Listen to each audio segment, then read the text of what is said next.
injiilka sida lagu soo qoray cutubka 8 markii dambe ayaa waxa dhacay inuu magaalooyinka iyo tuulooyinka dhex maray isagoo dadka ku wacdiyaya oo u sheegaya injiilka boqortooyada Ilaah waxaana la jiray 12 naaga laga bogsiyay jinniyo sharle iyo cudurro waxay ahaayeen Maryantii la oran jiray tii reer Magdala ee 7 jinni ka baxeen iyo Yohana afadii Khusaas ee wakiilkii Herodos ahaa iyo Susanna iyo qaar badan oo kale oo wuxuuda ugu adeegi jiray goortii dad badan isu soo urureen iyo kuwa magaalo walba uga yimi wuxuu ku hadlay masaal beeray baa baxay inuu abuurkiisa beero oo intuu beerayay qaar baa jidka geestiisa ku dhacay oo waa lagu tuntay oo shimbirihii cirka ayaa cunay qaar kalena waxay ku dhaceen dhagax kol alla kolkii ay soo baxeen way engegeen waayo qoyaan ma lahayn qaar kalena waxay ku dhexdhaceen qodxantiina waa la soo baxday oo ciijisay qaar kalena dhul wanaagsan bay ku dhaceen oo soo baxeen waxayna midho dhaleen 100 jibaar goortuu waxaan yidhi ayuu qayliyey oo yidhi kan dhago wax lagu maqlo lahu ha maqlo markaasaa xertiisii weydiisay oo ku tiri muxuu yahay masaalkan wuxuu ku yidhi idinka waa laydin siiyaa inaad waxa qarsoon ee boqortooyadii Ilaah garataan kuwa kalese masaalo ayaa loogu sheegaa si ay goortay arkayaan ayan u arkin oo si ay goortay maqlayaan ayan u garan masaalku waa kan abuurku waa hadalkii Ilaah kuwii jidka yeel waa kuwa maqla markaasaa ibliisku yimaadaa oo hadalka ayuu qalbigooda ka qaadaa si aanay u rumaysan oo aanay u badbaadin kuwii dhagxanta yeelna waa kuwa goortay maqlaan hadalka farxad ku qaata kuwana xidid male laakiin waqti yar ayay rumaystaan waqtiga duufsashadana way iska noqdaan kuwii qodxanta ku dhaxdhacayna waa kuwa maqla oo intay socdaan waxa ciijiya walwilida iyo hodantinimada iyo farxadda ifkan midho bisilna ma dhalaan kuwa dhulka wanaagsanna waxay yihiin kuwa intay maqlaan qalbi wanaagsan oo fiican hadalka ku haysta oo dulqaadasho ayay midho ku dhalaan ma jiro nin goortuu ilays shido weel ku daboola ama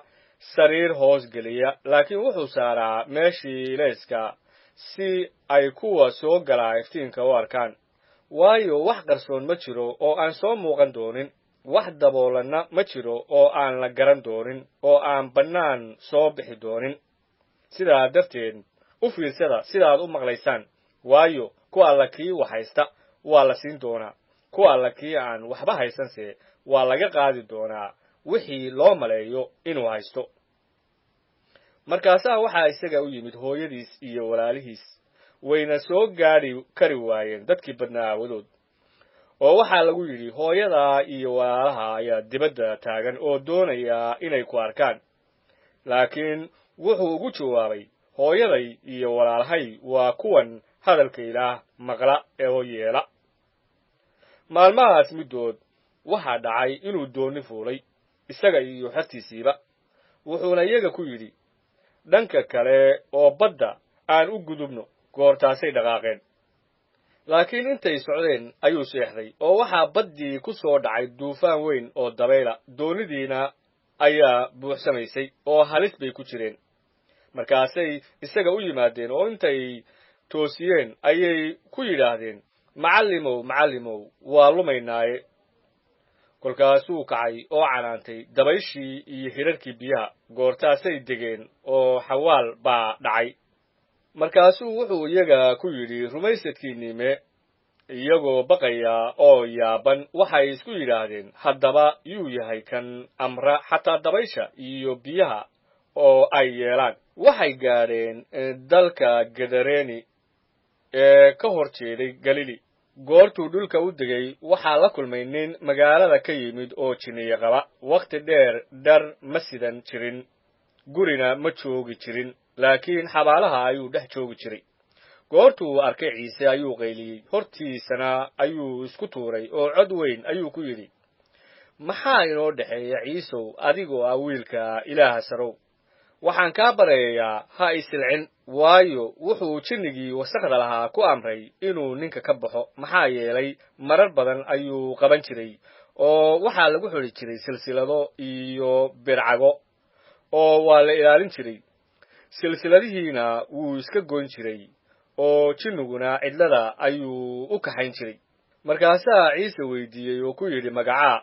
oo wuxuu ku yidhi lijoon waayo jinniyo badan ayaa galay markaasay ka baryeen inaanu amrin inay yaamayska tagaan halkaa waxaa jooga daaqsan doofaarro badan ah oo buurta daaqisa waxayna ka baryeen inuu u fasaxo inay kuwaas galaan kolkaasuu u fasaxay markaasay jinniyadii ninkii ka baxeen oo doofaarradii galeen daaqsintiina jarka hoos bay uga yaacday ilaa badda wayna ku baktiyeen kuwii daajin jiray markay arkeen waxa dhacay ayay carareen oo dadkii magaalada iyo beerahaba ayay u warrameen kolkaasaa dadkii u soo baxay inay arkaan wixii dhacay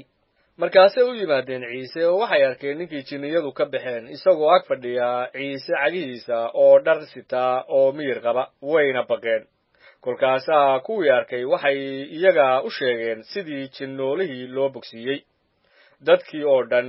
oo dalka gadareeni ku wareegsanaa ayaa baryey inuu ka noqdo iyaga waayo baqdin weyn ayay baqeen markaasuu doonni foolay waana noqday laakiin ninkii jinniyadii ka baxeen ayaa ka baryey isaga inuu raaco laakiin wuu diray isagoo leh gurigaaga ku noqo oo dadka ogeysii waxa weyn oo ilaah kuu sameeyey markaasuu tegey oo wuxuu magaalada oo dhan ku naadiyey waxa weyn oo ciise u sameeyey markii ciise noqday ayaa dadkii badnaa farxad ku qaatay waayo way wada sugayeen oo baleeg waxaa yimid nin yayras la odhan jiray oo taliyaha sunagoga ahaan jiray wuxuuna isku riday ciise cagihiisa oo ka baryey inuu gurigiisa galo waayo gabadh keliya buu lahay iyadoo abbaaraha 12 sannadood jirtay wayna sakaraadaysay laakiin intuu socday dadkii badnaa ayaa cidhiidhiyey naag 12 sannadood dhiig bixid qabtay oo wixii ay ku noolaan lahayd oo dhan dhakhtarro ku bixisay oo ku bogsan kari weyday midna xaggiisa ayaa dhabarkiisa timid oo taabatay maradiisa darafkeeda kolkiiba bixiddii dhiiggeeda ayaa joogsatay markaasaa ciise yidhi yuu yahay kani taabtay markay wada dafireen butros iyo kuwii la jiray waxay ku yidhaahdeen macallimow dadkii badnaa ayaa ku jiiraya oo ku cidhiidhinaya laakiin ciise wuxuu ku yidhi qof baa i taabtay waayo waxaan gartay in xoog iga baxay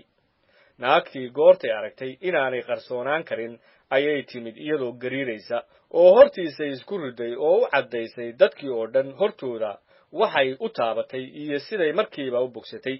kolkaasuu wuxuu iyada ku yidhi gabadhoy rumaysadkaaga ayaa ku bogsiiyey ee nabad ku tag intuu weli hadlayey waxaa gurigii taliyaha sunagoga ka yimid nin ku leh gabadhaadii waa dhimatay ee macallinka ha dhibin laakiin ciise goortuu maqlay wuxuu ugu jawaabay ha biqin ee iska rumayso wayna bogsan doontaa markuu guriga yimid ninna uma oggolaan inuu la galo butros iyo yooxana iyo yacquub iyo gabadha aabbaheed iyo hooyadeed maahee kulligood waxay u ooyayeen oo u barooranayeen iyada laakiin wuxuu ku yidhi ha ooyna iyadu ma dhiman wayse horodaa wayna ku qosleen iyagoo inay dhimatay markaasuu dadkii oo dhan dibadda u saaray oo uu gacanteedii qabtay oo qayliyey isagoo leh yartoy kac ruuxeedii ayaa ku soo noqday oo markiiba way kacday